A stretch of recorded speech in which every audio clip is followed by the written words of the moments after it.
በስመ አብ ወወልድ ወመንፈስ ቅዱስ አሐዱ አምላክ። ጥር 13 በዚች ቀን ስማቸው አርሰሌዳስ፣ ዱአሚዶስ፣ አውጋኒዮስ፣ ድሜጥሮስ፣ ብርጥስ፣ እስጢፋኖስ፣ ኪራኮስ የተባሉ 7 ደቂቅ አረፉ። እሊህ ቅዱሳንም ሃይማኖታቸው ለቀና ለታላላቅ የሀገር ሰዎች ልጆቻቸው ናቸው። እነርሱም ክርስቲያኖች እንደሆኑ በከሃዲ ንጉሥ ዳኬዎስ ዘንድ ሰዎች ነገር ሰሩባቸው። ወደ እርሱም አስቀርበው ለጣዖት እንዲሰግዱ ግድ አላቸው። እምቢ ባሉትም ጊዜ ከልባቸው ጋር ይመክሩ ዘንድ ቀጠሮ ሰጣቸውና እርሱ ወደ ተግባሩ ሄደ። እሊህ የተባረኩ 7 ደቂቅም ወደ ቤታቸው ሄዱና ገንዘባቸውን ለድሆችና ለምስኪኖች በተኑ። የቀረውንም ለስንቃቸው ይዘው ሄዱ። ከከተማውም በስተ ምስራቅ በዋሻ ውስጥ ተሰወሩ። ብልህና አስተዋይ የሆነ ወጣት ዱአሚዶስ ወደ ከተማ ሄዶ ምግባቸውን በመግዛት የሚያገለግላቸው ሆነ። የሰማውንም ነገር ይነግራቸዋል። ንጉሥ ዳኬዎስም ከሄደበት በተመለሰ ጊዜ እሊህን 7 ልጆች ፈለጋቸው። በዋሻ ውስጥ ተሸሽገው እንዳሉ በነገሩት ጊዜ የዋሻውን አፍ በድንጋይ እንዲደፍኑ አዘዘ። የእነዚህንም ቅዱሳን ነፍሳቸውን በተኙ ጊዜ ጌታችን ወሰደ። 372 ዓመትም እንዲያንቀላፉ አደረጋቸው።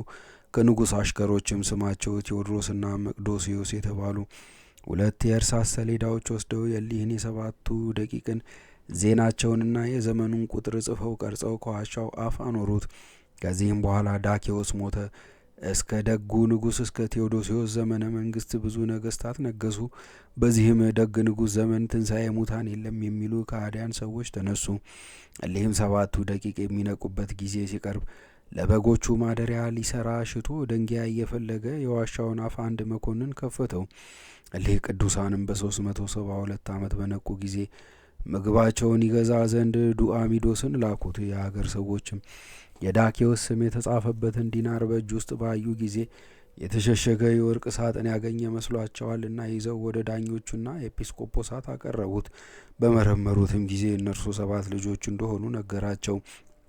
በሄዱም ጊዜ ፊታቸው እንደ ፀሐይ ሲበራ አገኟቸው። ኤጲስቆጶሱም የእርሳስ ሰሌዳ አየ። አንስቶም በላዩ የተጻፈውን ዜናቸውንና የዘመኑን ቁጥር አነበበ። በዳኬዎስ ዘመን እንዳንቀላፉ ሕዝቡ ሰምተው እጅግ አደነቁ፣ እግዚአብሔርንም አመሰገኑት። ከዚህም በኋላ ወደ ንጉሥ ቴዎዶስዮስ ላኩ። እርሱ መጥቶ እጅ ነሳቸው፣ ከእርሳቸውም ተባረከ። ከሰራዊቱ ጋር ከተነጋገሩም በኋላ ሁሉንም ባረኳቸውና በምድር ላይ ተኙ። ነፍሳቸውንም በእግዚአብሔር እጅ ሰጡ። በዚያችም ዋሻ ውስጥ ቀበሯቸው።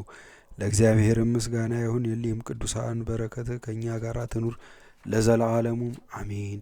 በዚችም ዕለት የቃሮስና የሰሚኖስ መታሰቢያቸው ነው። በረከታቸውም ከእኛ ጋር ትኑር ለዘላለሙ አሜን።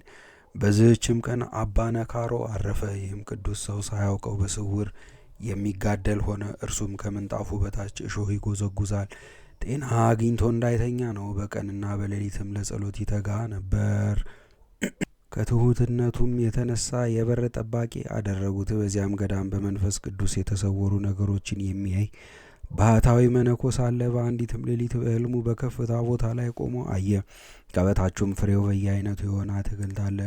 ወንዞችም ከበውታል። አባ ነካሮም በመካከላቸው ሆኖ በወዲያና በወዲህ ያጠጣቸው ነበረ። ያ መነኮስም ወንድሜ ነካሮ ሆይ ይህ አትክልት የማን ነው አለው። አባ ነካሮም እኔ የተከልኳት ናት ብሎ መለሰለት። መነኩሴውም ከፍሬዋ ትሰጠኝ ዘንድ እሻለሁ አለው። አባ ነካሮም 3 የሮማን ፍሬ ቆርጦ ሰጠው፣ በልብሱም ቋጠረው። በነቃም ጊዜ እነዚያን የሮማን ፍሬዎች አገኛቸው። ወዲያውኑ ወደ አባ ነካሮ ሄደ። ከበር ቆሞ አገኘውና ወንድሜ ነካሮ ሆይ በዚህች ሌሊት አይተኸኛልን አለው። እርሱም አዎን አይቻለሁ፣ 3 የሮማን ፍሬዎችን ሰጥቼ የለምን አለው። በዚያንም ጊዜ ያ መነኩሴ ወደ ገዳሙ ሄዶ የሆነውን ሁሉ ለአበምኔቱና ለመነኮሳቱ ነገራቸው። እነዚያንም የሮማን ፍሬዎች አሳያቸው።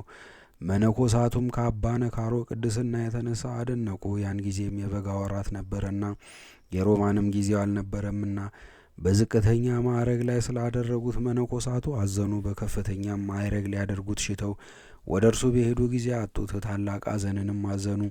ከዚህም በኋላ በዚህች ዕለት እንዳረፈ መጻተኞች ነገሯቸው።